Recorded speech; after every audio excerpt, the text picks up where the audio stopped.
Welcome to the Australian Naval History podcast series. It is a production of the Naval Studies Group at the University of New South Wales, Canberra, in partnership with the Australian Naval Institute, the Naval Historical Society, the Submarine Institute of Australia, and the Sea Power Centre Australia. I'm Commander Alastair Cooper. In 1942, during the Second World War, the threat to Australia was as near and as grave as it ever had been. On the 19th of February, the port of Darwin was attacked by 242 Japanese aircraft from the Naval Carrier Task Force which had attacked Pearl Harbor. As the gateway to Northern Australia and a vital base in the war just to our north, the attack was the largest single one ever mounted by a foreign power in Australia. 235 people were killed, 11 ships were sunk, and 30 aircraft lost. The attack came at the start of a prolonged campaign along Australia's northern coast. In this episode, we will explore the naval war against Japan in Northern Australia. I'm joined by three former naval officers turned historians. Via Skype from Darwin, Dr. Tom Lewis, a leading expert on military history in Northern Australia. He was the director of the Darwin Military Museum for 5 years and has written 14 books, many of which are about the North. Dr. David Stevens from the Australian War Memorial. He has also written extensively on Australian naval history, including on the enemy submarine campaign in Australian waters during World War II. And also by Mr. John Perryman, the Director of Strategic and Historical Studies at the Sea Power Centre Australia. Gentlemen, welcome. David, if I could start with you, in the lead up to World War II, what was the strategic importance of the Port of Darwin, and indeed ports around Australia? Was there a plan to keep them open? Most certainly, because the ports are vital for our economy and for any warfighting we intend to do. And as early as the 1920s, they'd been looking at the vulnerability of our ports, particularly in the context of enemy submarine attacks. And the three most vulnerable ports at that stage, they were saying, were Sydney, Albany in Western Australia, and of course Darwin. Because Darwin is, as you mentioned, not just the gateway to Northern Australia, but it also tends to be the last port that our forces would visit before they went overseas, if they're heading north. And so during this period before the war, there was a lot of looking at how the ports could be defended against the various threats. And in the case of submarines, there was particularly advances in technology. Things like ASDIC, which today we'd call sonar, which is echo ranging on an object, and also passive defences of listening to the noise of the submarine, either by the noise it makes or by its magnetic signature. Mm-hmm. And places like Darwin were used, because of their vulnerability and their importance, for some of the first installations in Australia for things like an anti-submarine loop, which detects the magnetic signature, or a harbour defence ASDIC, which is a stationary ASDIC on the shore, which sends a pulse out and detects things coming into the harbour. And of course for physical barriers like anti-torpedo nets or anti-submarine nets to actually stop an enemy penetrating. So all these plans are being looked at and they're combining it with ideas about what sort of forces you need to base there. And in the 20s they were talking about up to 11 anti-submarine vessels being based in Darwin for these purposes. Now during the 30s, as the strategy was changing and we're thinking about how we were going to get the main fleet from European waters out to the Far East, Darwin becomes an important port for launching Australia's units, and particularly our heavy cruisers, Australia and Canberra, and eventually Albatross, our seaplane carrier. They were looking at using those to patrol between Java and Darwin to protect, or not necessarily to stop the Japanese moving in if the British fleet's coming to the east, but at least to detect it and report where it was. So Darwin is going to be a vital base throughout. And plus, as I mentioned before, the economy. You need to keep, if you're going to keep your economy running, you need to keep your ports open. Okay. Tom, if I could turn to you. In 1942, Darwin was quite different to the vibrant city we know now. Could you describe the city as it then was, and Northern Australia? And could you also talk a little bit about the patterns of activity in and around Darwin, and finally the defences and what work was done to strengthen them as the war became imminent? Darwin was a small port, really only talking about 10,000 civilians who lived here. And as the war developed, you saw more forces moving north. But as we've heard previously, Darwin was small in terms of naval forces. There were not many in terms of even small warships based here. So the anti-submarine boom net was developed pretty quickly and efficiently. By measure of comparison, the one in Sydney was not finished when the Japanese submarines attacked in May 42, but Darwin's was going well in time to stem any possibility of Japanese surface vessels or submarines getting into the port and shelling it. It's a very protected harbour. It was also ringed by 6-inch guns, and there were two 9.2-inch anti-surface guns being developed, although they weren't finished by the time the Japanese arrived. And of course, when they did arrive, they arrived by aircraft rather than ship. So instead of ships coming and bombarding the town, you had aircraft flying over the top of the defences, so to speak, and negating that sort of defence that way. But it was very cut off. It was primarily there because of the undersea telegraph and the need for a northern base. There was originally thoughts that defences of the North Shore base at Thursday Island, but Lord Kitchener in a visit had said otherwise, and slowly the defences of the submarine boom net, the shore guns, Larrakia Barracks, which is an army base, were slowly developed in the 1930s.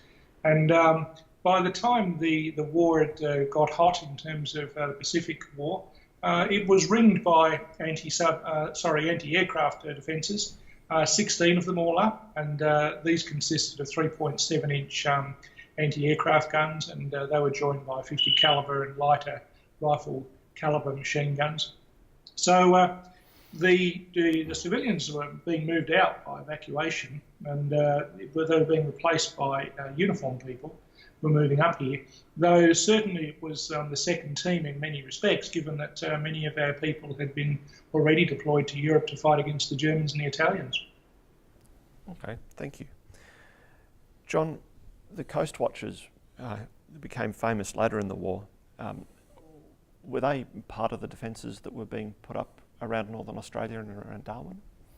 Certainly early in the war, and particularly on the 19th of February 1942, the volunteer Coast Watchers played a part, and specifically one Father John McGrath, who was running a mission on Bathurst Island. Now, Father McGrath, he'd been equipped with a radio transceiver.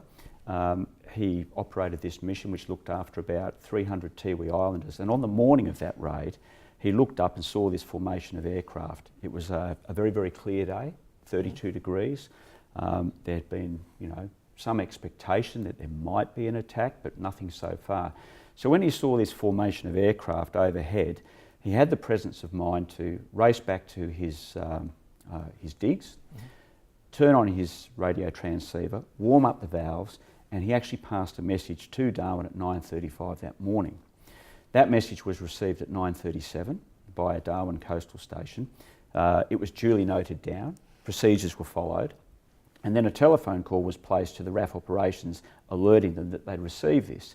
And this is where I think a little bit of the fog of war comes into it, because unfortunately earlier that morning there'd been an incident where a flight of Hudson bombers had been returning to Darwin, and one of the Army's anti-aircraft batteries had in fact opened fire on this thing because they had not adhered to measures that had been put in place to prevent that very thing from happening. So to say that they were a little bit jumpy or twitchy at RAF operations would be fair. So at first there was a bit of confusion about whether this report from a volunteer Coast Watcher was in fact credible. The other thing which was muddying the waters was earlier that day there'd been a flight of Kitty Hawk aircraft sent on a mission to Timor due to bad weather. That had been turned around and the mission had been aborted, so they were also incoming. So they weren't sure whether this report had something to do with that either. So there was quite some delay in that. Eventually, one of the people in RAF operations, through a matter of course, notified Naval headquarters ashore And when that message was received, they calculated that if it was a mounting raid, they had about 12 minutes to, take some sort of action. So they did sound the alarm, and there was some warning given prior to that. So certainly, to answer your question, in this instance, yes, it was the volunteer coast watchers, which is slightly different from the coast watchers which were set up around the Pacific and operated by the Naval Intelligence Division. The other comment I'd make about your previous question concerning the port is Darwin itself was a very, very important port, but it was a little bit a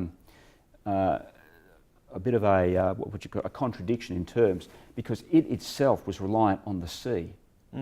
There wasn't a rail link which connected it with the rest of Australia. There was one that went south some way, but after that it was tracks and dirt roads to Alice Springs. There were oil tanks which were vital to the pre-positioning of our ships when it was going to operate as a forward operating base. And by the time of the Darwin raids in February 42, I think there was about 10,000 tonne oil facilities there in Darwin. Tom would probably be able to confirm that. But the point is this, that to fill those tanks, Darwin itself was reliant on the sea. So all of those things that David has discussed and Tom have discussed about the fixed naval defences were as important to Darwin for maintaining itself as a forward operating base, as well as maintaining its own supply lines back to Australia. See where I'm coming from? Definitely.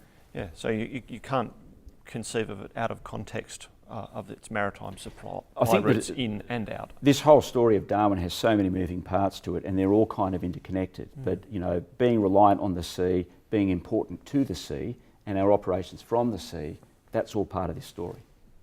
Nicely put. David, after the attacks on Pearl Harbor, the Philippines, Hong Kong, Malaya, the importance of Northern Australia and indeed its vulnerability changed quite dramatically. Can you describe the response of the Australian government and allied governments? Yeah, I think confusion and desperation comes in there a little bit. One of the problems for Australia was the fact that we had relatively small forces, and very soon we were being told what to do by our larger partners. And one of the initial decisions was the way that the Australia area was broken up, both geographically and administratively, such that you had the ABDA area, the Australia, Britain, Dutch, American area, which covered the area to our north, but didn't actually include Darwin or our northern coastline. And then the Anzac area, which covered the rest of Australia. And obviously that works perhaps not too badly when you're trying to control operations in the Dutch East Indies, but as the Japanese are moving south, it doesn't make much sense to have the northern coast and Darwin out not in that area. But that didn't happen until late January when the ABDA area was expanded. Okay. But even those areas didn't last very long. By April, the whole of Australia is becoming the Southwest Pacific area with General MacArthur as the Supreme Commander. And we're basically giving up to the Americans our defences. But during that early period, you've got to understand that Australia didn't have many forces. Certainly the Americans had far more ships to the north than we did. And in fact, during that early period when there was the thought that the Australian Navy is actually thinking of withdrawing its forces from Darwin because there's so many American units up there, why do we need ours up there as well? That didn't happen. But one of the I think things you need to remember about Australia in the Second World War is actually what it was doing. And one of the things that the Prime Minister, John Curtin, used to reiterate constantly is the best thing for Australia's interests is to act as a conduit for American supplies, be an American supply base that will allow us to look after our interests because it keeps the Americans interested in what's going on. So keep that as a background context. It's not just Australia doing these things, it's actually, really it's an American supply base. That's the important part that Australia plays in the Second World War in this period. Thank you. Tom, on the 15th of February 1942, the British base at Singapore fell, and 4 days later Darwin was bombed. John's given us a good lead-in from the first detection of the Japanese aircraft. But I was wondering if you could describe in a little bit more detail what happened during the bombing. Robert Buell is a name that comes to mind. He actually was the first man to die in the defence of Northern Australia. He was a USAF pilot flying a Kitty Hawk, and he attacked a Japanese flying boat north of the Tiwi Islands, which are north of Darwin, on the 15th of February. They shot each other down, and one of the crew members of the flying boat died. The others survived and eventually were picked up by the Allies and imprisoned, but Buell has never been found, neither of the aircraft. And it's a sort of a lonely death, but it's significant in light of the previous comments. Yes, the Americans were here. Darwin's the first place where the Americans and the Australians fight together in World War II. And significant in that the British Empire, which we look to for our protection and salvation, so to speak, was desperately fighting an action for its survival across the other side of the world. So here are the Americans, and a testimony to that. More Americans or people in American service died on that first day of the 19th of February than Australians. 128 out of the 235 who died were American or in American service. So the day was Thursday. The tide was going out, of interest to naval people always. It was a bright sunny day. There'd been a cyclone in the weeks previously, but it was one of those wet season days where it's very humid, hot, but big white fluffy clouds, good flying weather. And the attack really commenced from the southeast with waves of Japanese high-level Kate bombers coming in to lay their bombs near the wharf. In fact, that's the one that's normally put forward at commemorations, 2 minutes to 10. But in fact, there had been, and I think it's been alluded to previously, about Father McGrath on Bathurst Island, and he'd been shot up by some of the Zero fighters that had been sent down to destroy a transport aircraft that had been spotted on the runway there. And those Japanese aircraft cut the corner, and rather than make a big circle, they made their way in a direct line to Darwin. And knowing that the port itself was to be attacked first by surprise, they set about the boom net ships, and the action commenced there. And that's largely unknown, but the boom net ships didn't get time to radio their situation. It's about 8 to 10 kilometres away from the Darwin port. But the majority of the 188 aircraft had made their way in this big circle, and now they started their devastating work of high-level bombers from the Kates, which released their bombs from 10,000 feet. Very, very accurately, they were aimed at the wharf and they hit it, along with the Neptuna, which was a large freighter, which was unloading depth charges of all things on that day. And the bomb pattern continued up through the approaches to the town, hit the administrator's residence, the equivalent of the governor, because we're a territory and still are, and then the town itself, and hit the post office and killed most of the staff there. So this is a devastating assault from these very experienced Kate bombers. And these are the same pilots, aircraft. In fact, 4 of the aircraft carriers have been engaged at Pearl Harbor. So they'd come south. As a sideways comment, I always point out that we've been attacked by submarines the previous month, and one of them lies outside Darwin as testimony to HMAS Delorain's ability in anti-submarine warfare. But that had been kept secret because we were intending to get inside the submarine.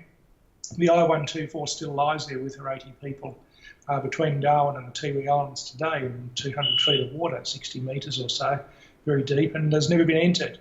But that was a footnote, if you like, to that main attack. When the submarine attempt to mine the port, where 4 submarines had failed, the Japanese had another think, and they sent the aircraft carrier task force south. And this time they caught us by surprise, and they did a great job of, over the next 20 minutes or so, attacking the port. They sunk 9 ships inside, 2 outside, near the Tiwis. They destroyed 30 aircraft, and 235 of their people died in this devastating raid from the high-level bombers, which were then replaced by Val dive bombers, which set about the shipping in the harbour. The largest loss of life on the day from a single platform was USS Peary, which went down with 88 United States Navy sailors losing their lives. And the other ships were in the main freighters. One had the prefix HMAS Navy, though she was but a small lugger, sunk near the wharf.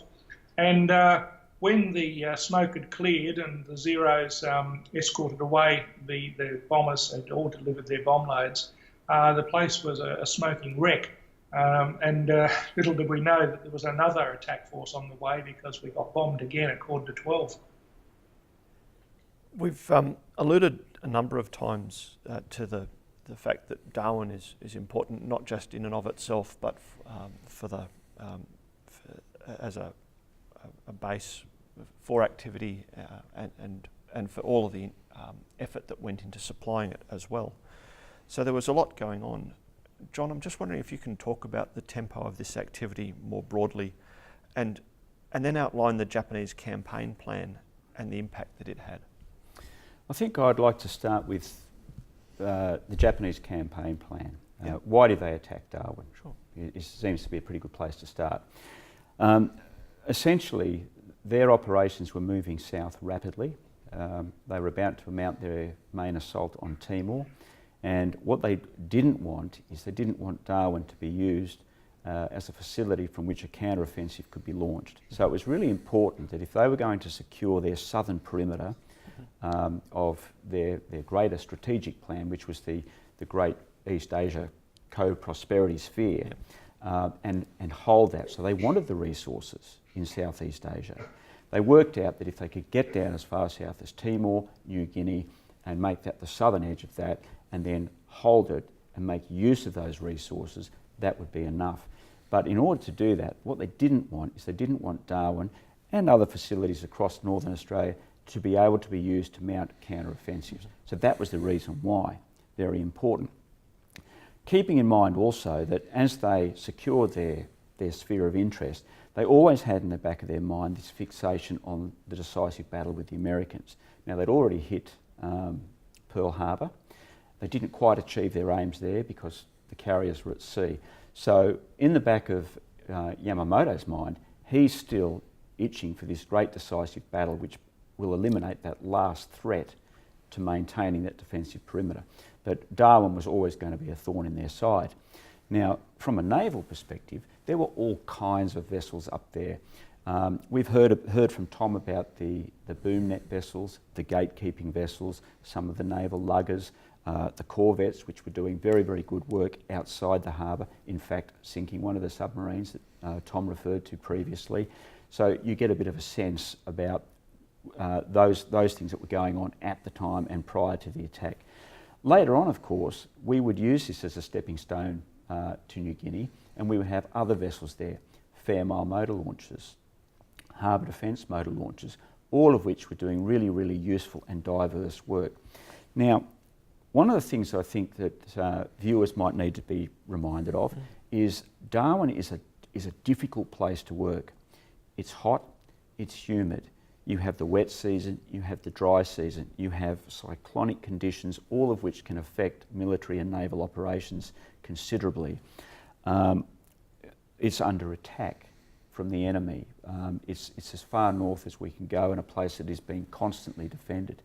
So there's a lot of different work to be done. There's the maintenance of the boom nets. There's the examination service, which with the smaller naval vessels, which would go out, challenge expected merchant ships coming in, establish their credentials before letting them in. They would then be handed over to the boom gate vessels who would open the boom net. And just to point on the boom net, this boom net was the largest floating net in the southern hemisphere. It stretched for 6 kilometres. So the actual creation of that boom net and having it finished, I think, very, very early in 1942, it was a close thing. To have that functioning at that time, that was no mean feat, given that we'd had no real expertise in creating something like that previously. So there was a depot, a boom working depot established in Darwin. There was port war signal stations. The Fairmiles were engaged in all kind of patrol work, even things like rescuing downed airmen. Every airman that was saved at sea was another one that didn't have to be trained, you know, and that's how precious. The resources that went to Darwin were few, and the three services channelled to them what they had available.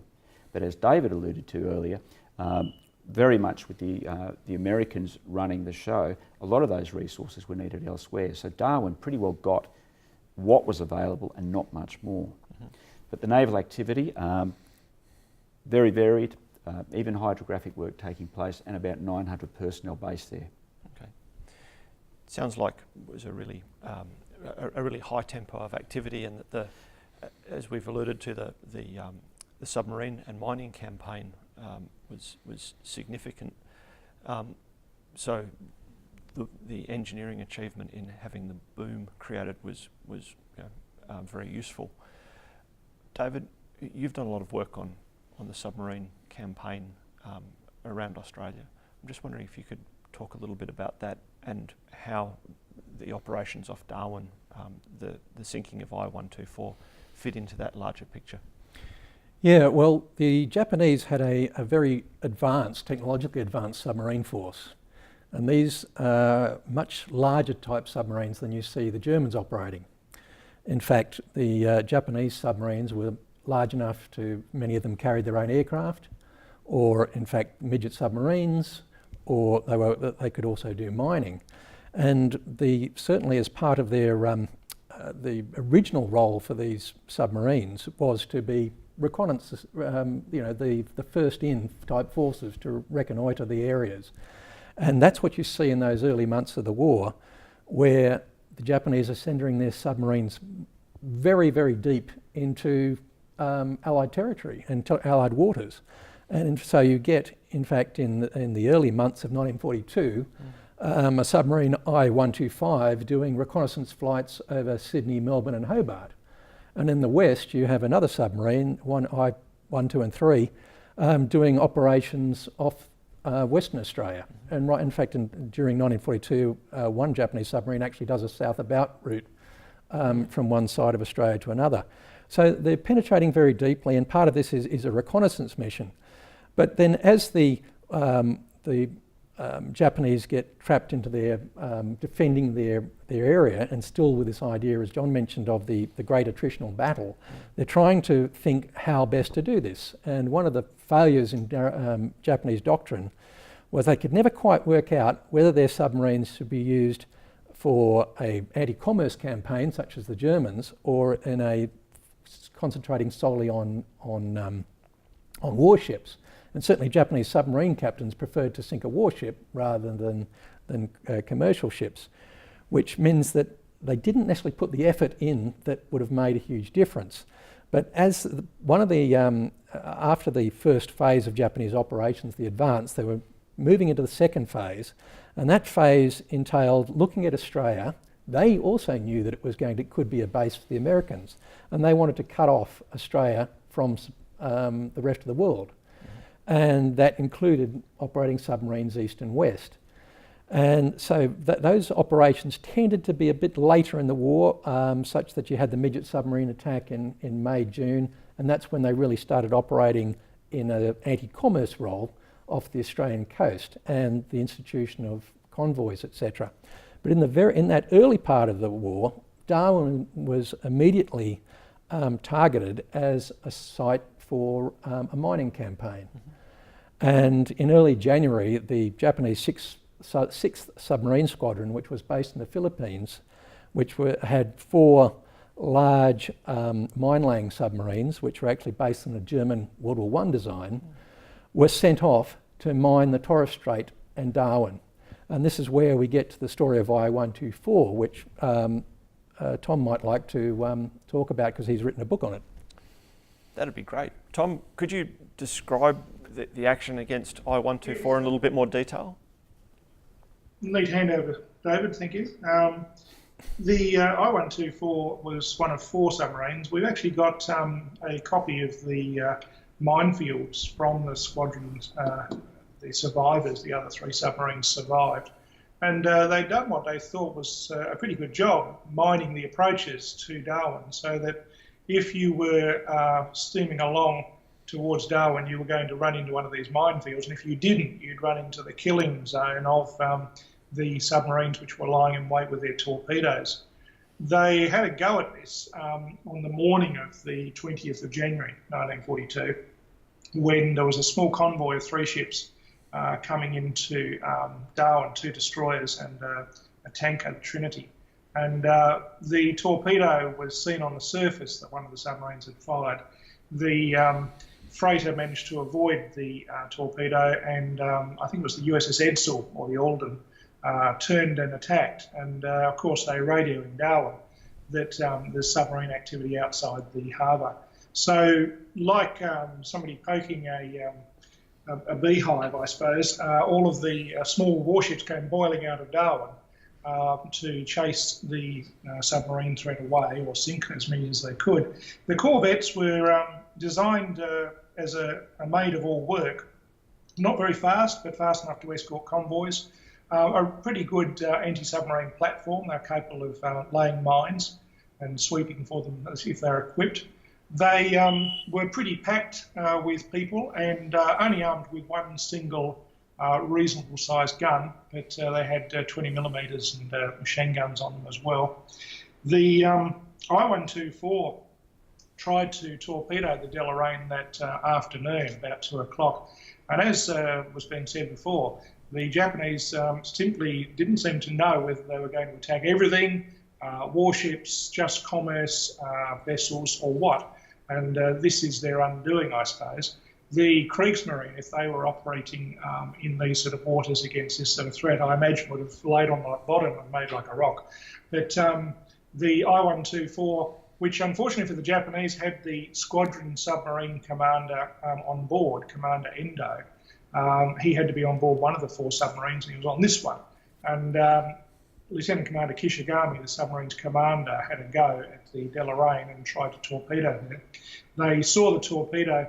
Lieutenant Commander Desmond Menlove, who was the reserve force commander on board, in fact the entire ship's company was reservists, had welded this ship's company into a very good fighting team on the way up the east coast of Australia. And this was now their moment. They charged down the track of the torpedo.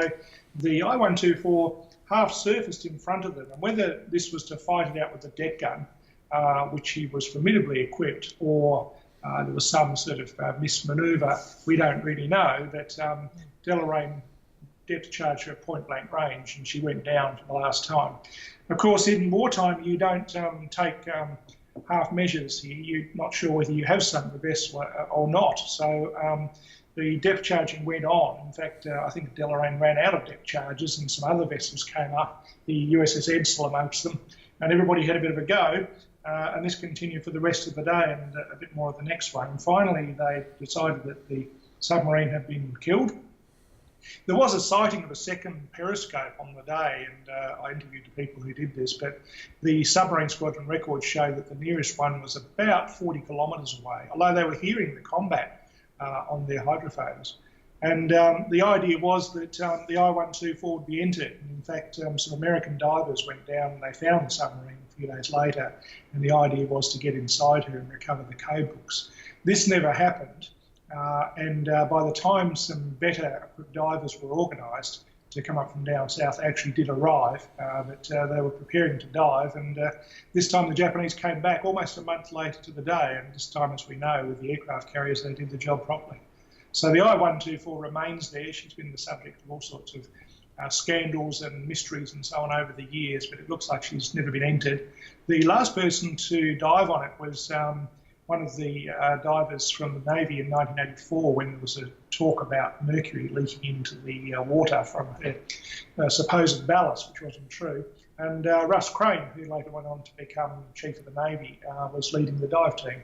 And so he was one of the last divers to survey her. She's all sealed up with her crew still inside. Thank you. John, there are other significant attacks on northern towns in Australia. In March 1942, Broome, Derby and Wyndham in Western Australia were attacked. And then later in the year, in July, Horn Island, Townsville and Cairns.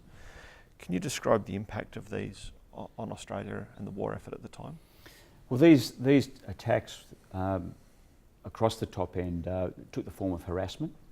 They weren't major military facilities. Having said that, they were home to a number of sort of garrisons and aircraft. Broome in particular. Next to Darwin, the attack on Broome was probably the greatest. There were 70 people killed in that attack, 24 aircraft destroyed. remembering that in the Darwin raid there were 30 aircraft destroyed in that raid, so only 6 less. And where it's positioned there, one has to wonder what effect that had on operations that unfolded in the ensuing weeks. So, for example, we've got all these ships now which are retreating from the Dutch East Indies. Those 24 aircraft aren't there to conduct reconnaissance, surveillance, provide air support to any of those retreating ships.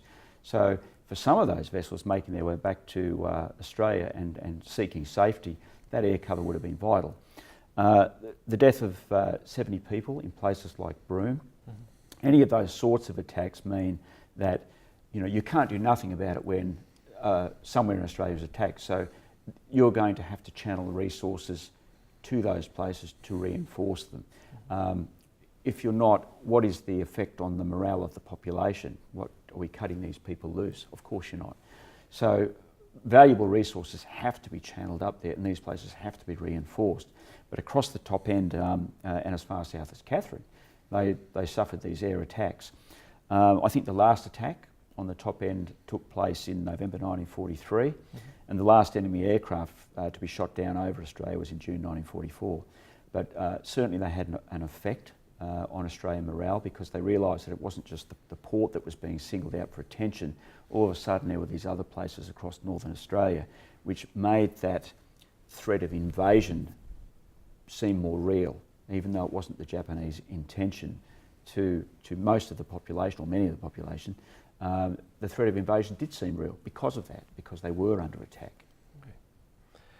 And Tom, of course, it wasn't just ports that were under attack, there were vessels attacked as well. On the 22nd of January, the small converted minesweeper HMAS Patricia Cam was attacked near the Wessel Islands by Japanese aircraft. Just wondering if you can describe the vessel and what she was doing there. Patricia Cam was taking some human cargo, if you like, from Milingimbi to Darwin. She was attacked out of the sun by a Japanese float plane. She did a very good job of bombing her, and she began sinking rapidly, and people were scrambling for hatch covers and all sorts of things to save their lives. The Japanese float plane then came back and landed after a little bit on the water, and made some motions. The crew got out and made some motions towards some of the survivors to come over here, you. They were pointing in the main at Reverend Len Kentish, a missionary.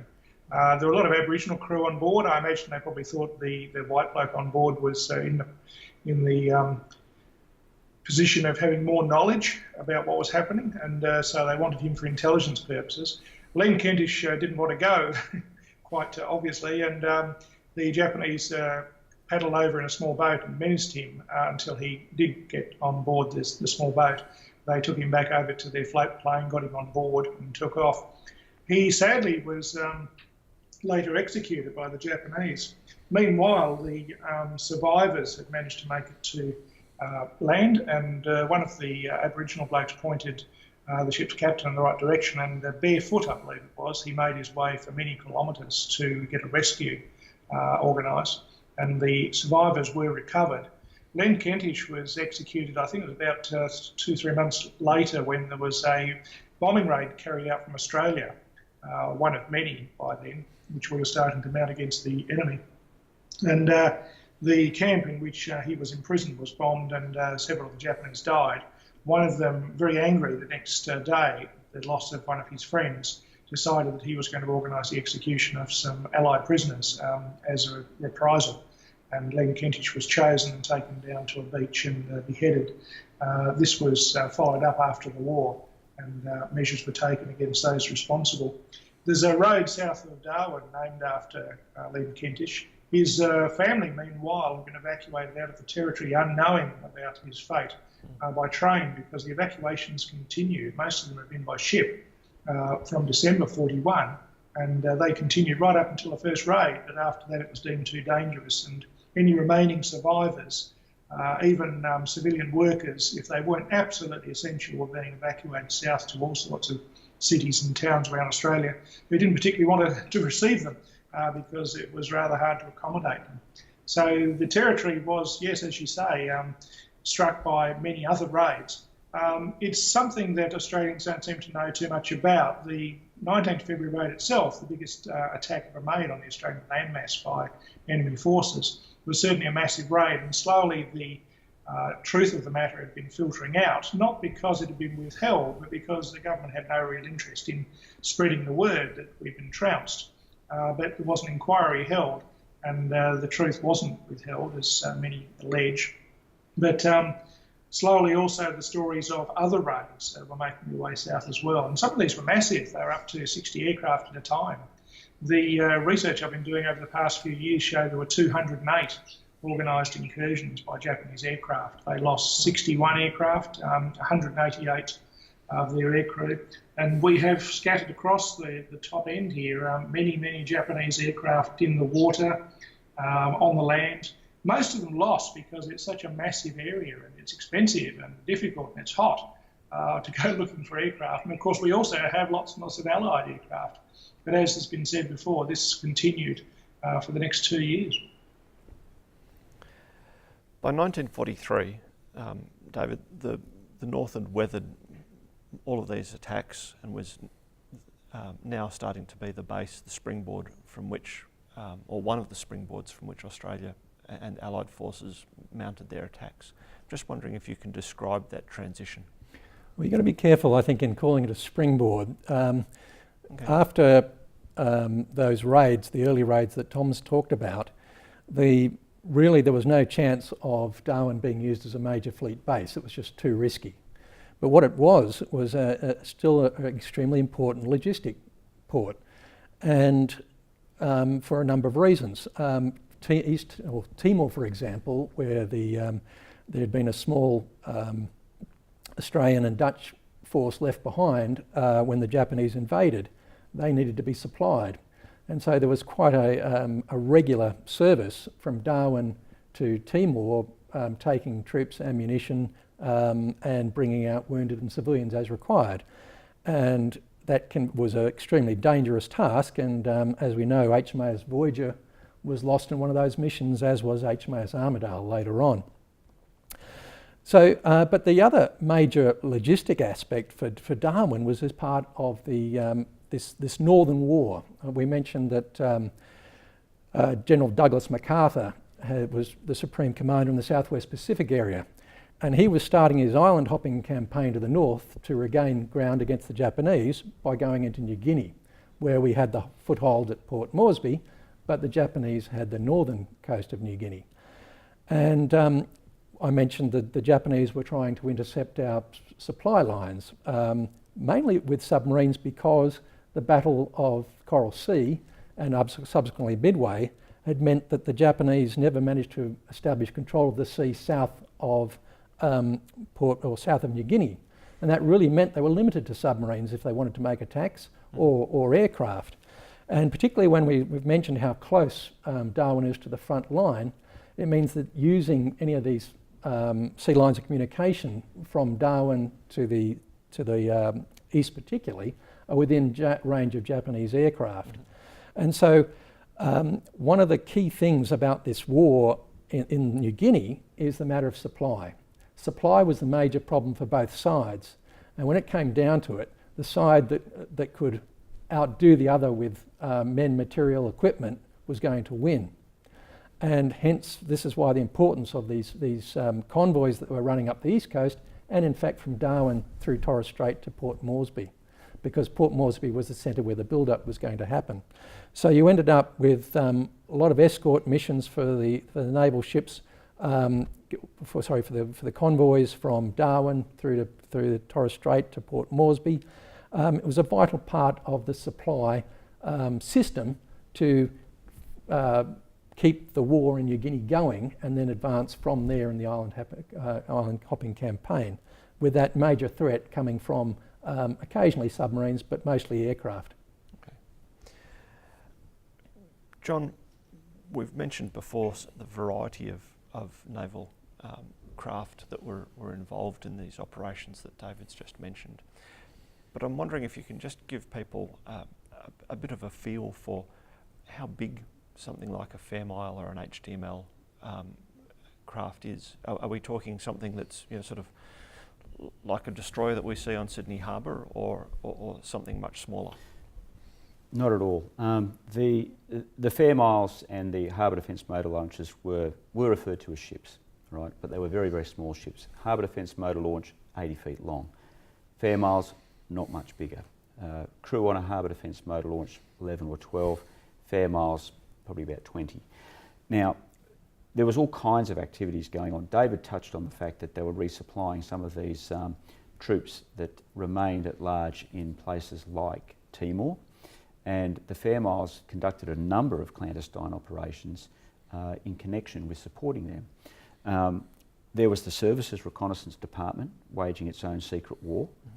There was a lugger maintenance section in Darwin, which was a code name for the forward part of the Services Reconnaissance Department, and they mounted a number of missions there. And one of the Fair Miles, ML814, it was involved in a number of these, Operation Mosquito and Legato, Cobra, Bulldozer. Some of those names were the Army names, some were the Navy names, but at least on 2 occasions, ML814 put operatives in to Timor and evacuated civilians out.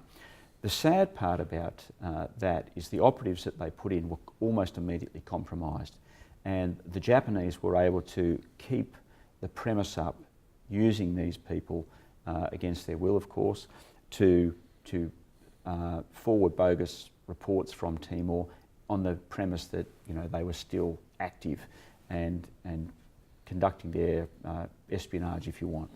That wasn't the case. They were very much under the Japanese control, and that didn't become obvious until much later. But ML814 supported a number of these missions to reinforce them. And finally, it was another ML, one of the Fair Miles, that went in there that put in a group when there was something a bit fishy going on here. And the Sunlag operation was the one that revealed that they had in fact been compromised and that the Japanese had been pretty well playing the Allies the whole way. But it didn't negate the danger involved in those vessels running that gauntlet to and from Timor. There they were subject to attack from the air, they were subject to attack from the sea, and when they were inside of land, of course, they were subject to attack from the Japanese army. So great risk and great bravery shown by those people. Tom, I'm just wondering if you could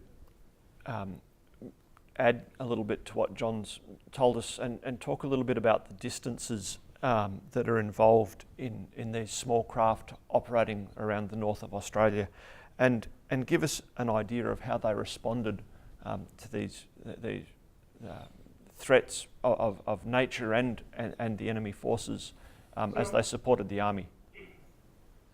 Pretty horrible work, really. Thankless in many respects. This run backwards and forwards in things such as Operation Hamburger, which is sort of aptly named, where a lot of people got caught up and died. And a lot of it's still not that covered by ourselves.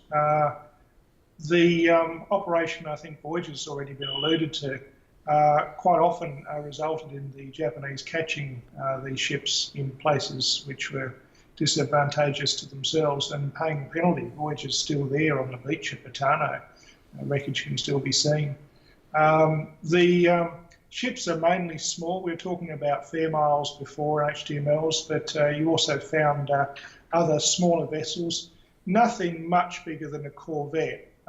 You did find early on, though, things like the sloop Yarra, which was caught in a convoy, and she was the sole defence of a small convoy and went down fighting with Robert Rankin in charge. He was a surveyor in charge of a small warship. To give you an idea of how pushed we were, 1942 was a very bad year for us, and the losses were many and fast and furious. Because if Sydney's lost the previous November 41 with 645 people wasn't bad enough off Western Australia.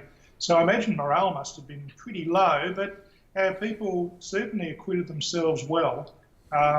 The one that, of course, I've spent quite a bit of time working on is Armidale's loss, where Teddy Sheehan manning his 20mm Olycon cannon to the last. And the operation that went on after that was somewhat tragic in that radio silence was being kept by most of these vessels. Armidale was no exception, and when she was caught by many Japanese aircraft and went down under a hail of torpedoes and bombs, there was no real need to sound the alarm. She wasn't expected back for some time. The men who survived certainly behaved heroically and did a great job of rescuing themselves. Eventually, when rescue operations were mounted, tragically, one of the rafts, which was spotted by a Catalina, which couldn't land on the water, it being too rough, was photographed and position marked, but when surface vessels tried to find her again, she was lost. And this sort of small ship operation characterises what's happening up to the north of Australia. It's, I suppose, in the end, the tide gradually turns. And the war that carries on up here is naval, but also very much an air war as well.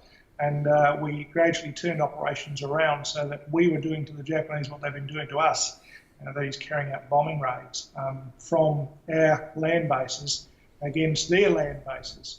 And this is mainly the province of the Americans, although also the RAF was here with Spitfire squadrons, and even the Dutch, who'd come back with a reformed squadron and were carrying out bombing operations themselves.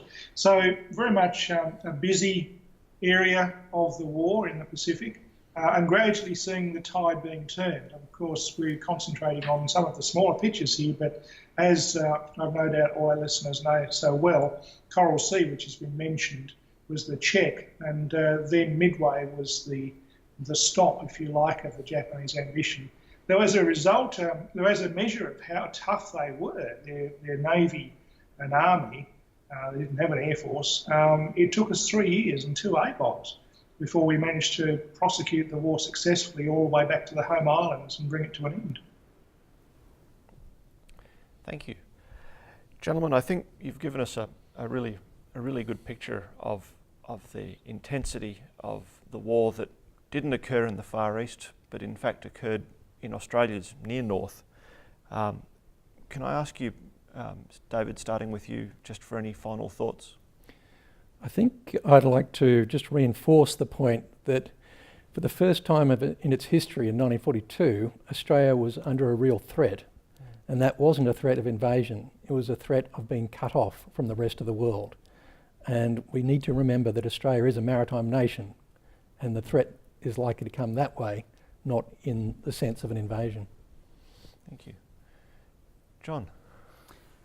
I think I'd like to comment on the heroism by those people who were subjected to that first attack on the day. There was tremendous heroism shown in and around the city of Darwin, and particularly on the harbour, in rescuing the men from the Peary, the Neptuna, and other ships that were sunk. Darwin Harbour is not the sort of place to go swimming at the best of times with box jellyfish and sharks and all the other sort of nasties that are there. But can you imagine when it's slick with oil, burning oil, and all manner of people went to the assistance of those in need. Searchlight operators from the garrisons, there was no need for searchlights, it was broad daylight. They took to the water to rescue people. Naval personnel, did whatever they could to help fellow mariners and shipmates. And the confusion and the bewilderment of not knowing what to do. I spoke to a veteran who was there some years ago. We became quite good friends. And I remember I met him in Darwin some years ago before he passed away, and he showed me the spot that he slept on the ground with 2 mates, dressed only in khaki shorts, armed with a .303 rifle and a clip of ammunition just outside where Government House is. And he said, to this day, I'm not sure what they expected us to do with that rifle, but we felt better for having it with us, and this is where we slept. But great confusion following the raid, absolute bewilderment, and I think pursuant to that raid, we recognised the need that, okay, we need to go forth from here and consolidate on that. So they certainly became better at it. 200 raids all up on Australia across the top end, and I think that's probably something that most Australians aren't aware of. Thank you. Tom, Yes, just reminded that this morning, I'm in Darwin, of course, a B-52 went over my house at 6:30, and a lot of noise it made too with its 8 engines. The Americans arrived here, and as we've pointed out, this was not so much to base themselves here as used it as a stepping stone perhaps, but one American general said it's a giant aircraft carrier which doesn't go anywhere.